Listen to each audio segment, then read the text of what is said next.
Good afternoon. I'm Chief Robert McCullough. I'd like to first start by introducing everyone with me. To my right is our County Executive, Johnny Olszewski, our Administrative Officer and soon-to-be County Executive, DeAndrea Walker. To my left is Chief Joe Dixon, Delegate Carl Jackson, Delegate Nick Allen, and Delegate Kathy Forbes. I want to begin by thanking all of our officers and detectives who work tirelessly to make Baltimore County a safer place to live, work, and to visit. Your dedication and commitment are to be commended. I'd like to first recap our timeline from last night. As I shared last night around 7:15, it was actually specifically 7:12 p.m., there were multiple callers to 911 reporting shots fired in the area of White Oak and Loch Raven Boulevard. That's the 8500 block of Loch Raven Boulevard, that area. Simultaneously, there were also calls regarding a car on fire, which resulted in the fire department's response.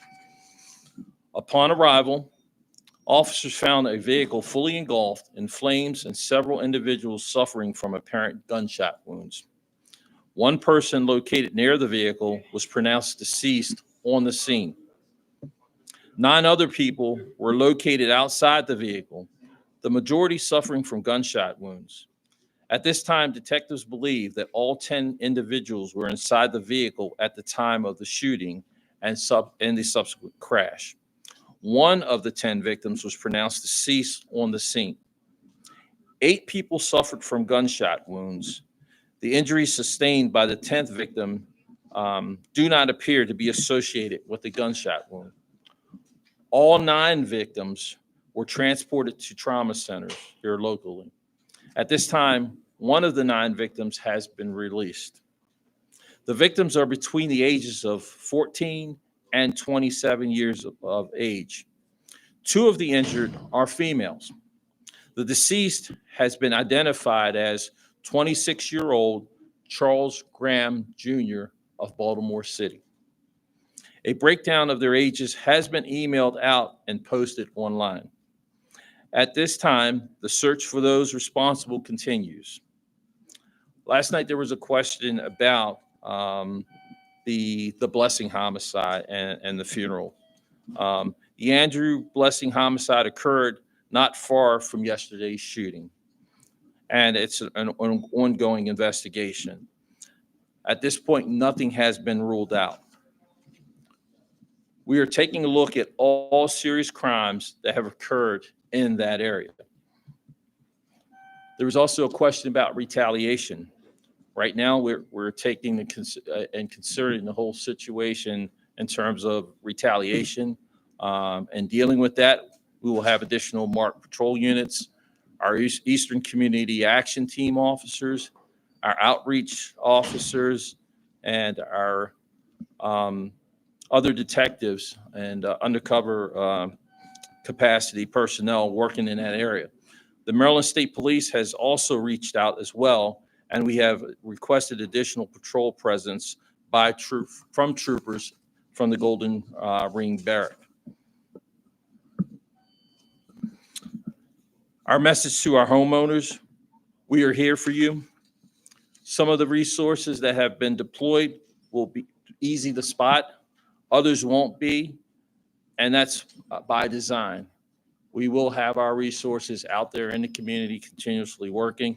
The Precinct 6 Captain, Captain Craig Schroeder is here, and he's assured me that they will have around the clock coverage to cover that community over there.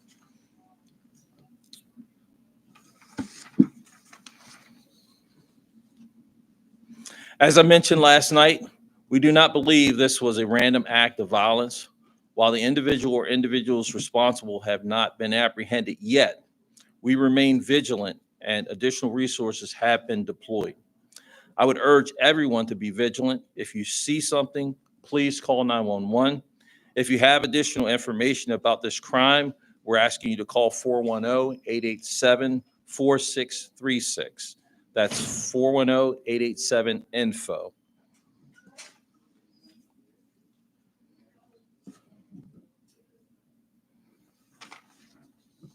In closing, I want to express my heartfelt gratitude to the community for their quick actions and willingness to assist law enforcement.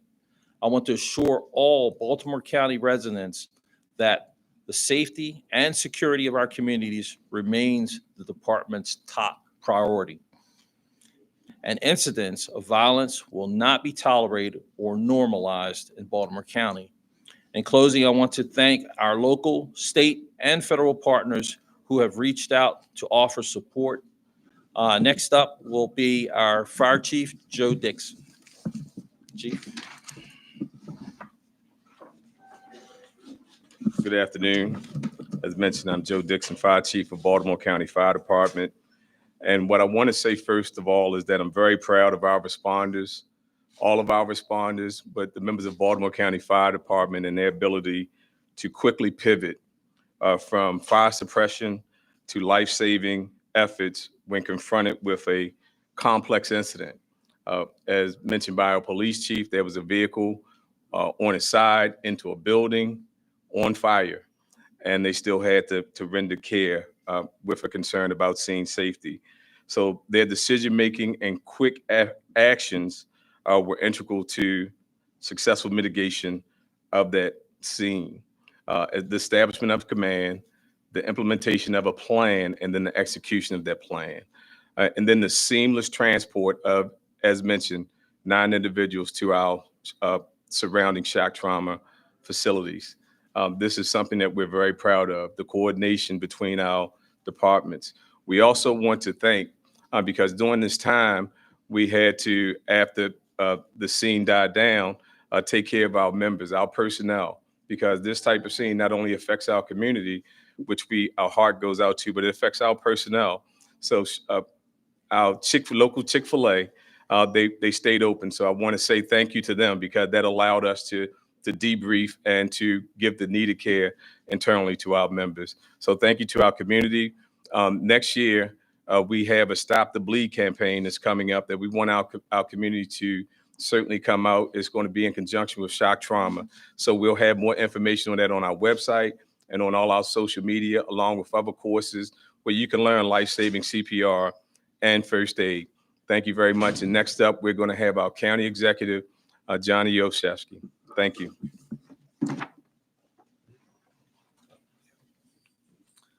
Thank you, Chief. Good afternoon to all. I'll first begin just by echoing my appreciation to the men and women of our fire and police departments for the incredible work that they have done and continue to do under the direction and leadership of Chief McCullough and Chief Dixon. We know that some of our first responders have been working literally around the clock on this case. And I want to assure the public what the chief has said, what Chief McCullough has said, that we are fully committed to ensuring that we bring those who committed this act to justice, have every confidence in the ability of the men and women of the police department to do just that. And so in addition to myself, both chiefs, County Administrative Officer Walker, our partners in state government who've been acknowledged, as well as our partners in local government, like Councilman Mike Ertel, who joined us last night, and Councilman Julian Jones, who's with us today. We will provide any and all resources to address the situation, to support those who are working tirelessly to bring justice to those who committed these acts, and to make sure that our community both is safe and feels safe. And so I thank the police department for putting forward the resources to put additional patrols into action. We thank our partners at the state for helping to ensure that as well. And again, I would just implore anyone out there who has any information to please let the police department know, so that we can solve this and bring those who committed these acts to justice. I said this last night as well. I'll just reiterate it.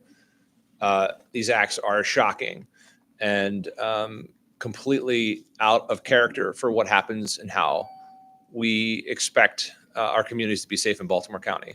And the fact that it is so shocking and out of character, I think speaks to the incredible work that people do day in and day out. That does not take away from our commitment to this case. It does not take away from our commitment to the sense of safety and security to our residents. But I assure you, again, we have all the resources in place, and we'll be supporting our fire and police chiefs in the days ahead. So with that, I'll turn things back over to Chief McCullough for any questions you may have.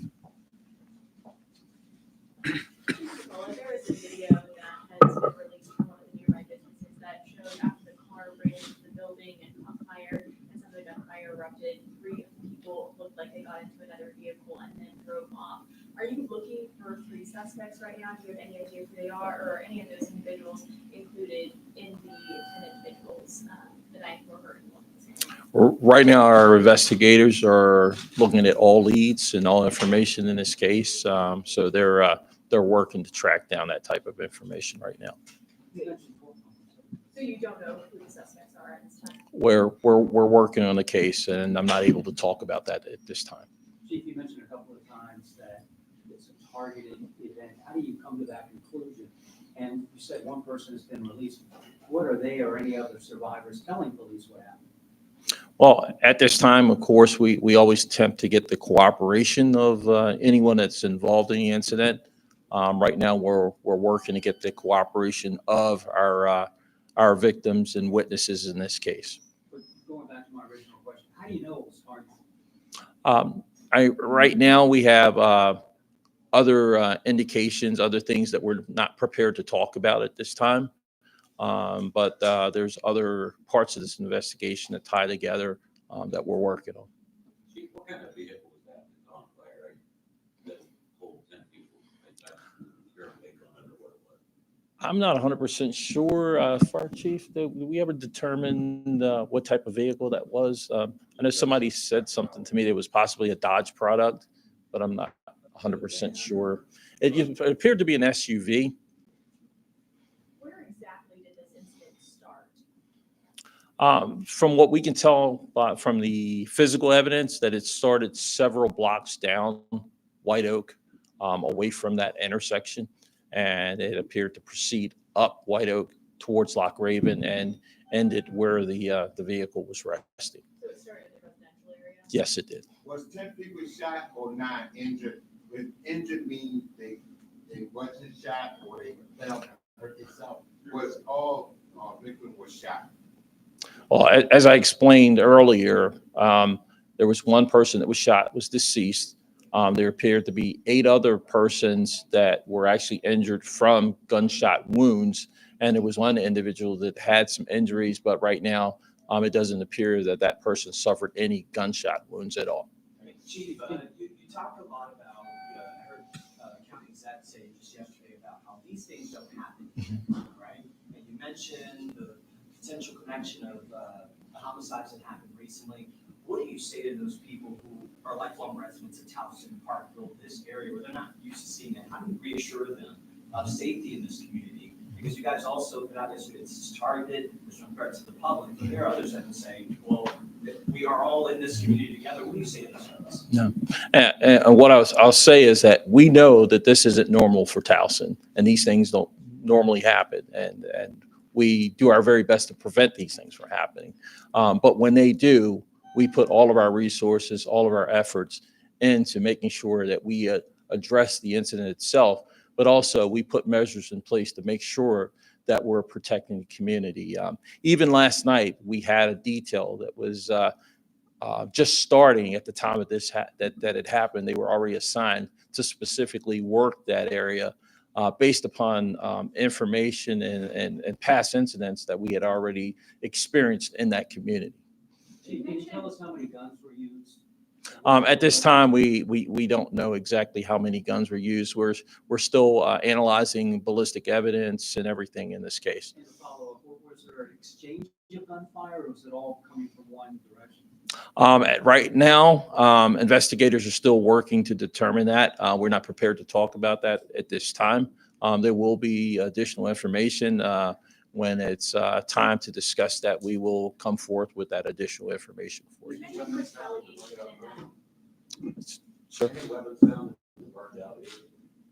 I'm not prepared to talk about that right now. We're continuing working on our investigation, and we're examining all leads and all evidence in this case. You mentioned retaliation that this was targeted. Does it appear to be gang related? Right now, we haven't confirmed that it's gang related. We do know that there appears to be at least some rival individuals in this case, and we're working to try to,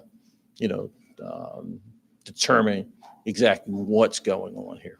Do you know how the victims were related? Like why all 10 people would be in a car like that, or how they knew each other, how they related? It's been told to me that they all know each other, and that somehow they may have known the individual Blessing and his family. But you can't say for certain if this is connected to that homicide. Not at this time, but we're working to see and to make any connections that may be involved there. And you also mentioned ages range from about 14 From to- basically 14 to 26 or Any so. idea how many juveniles that are under 18 were involved? It was mailed out to you guys. You guys have the specific individuals and their ages that we sent to you.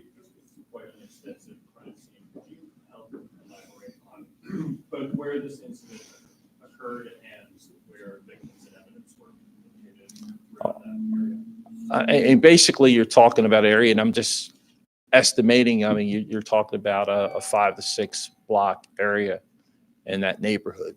Our investigators are still there. They were out there this morning and today, even combing and examining and looking for additional evidence in the case.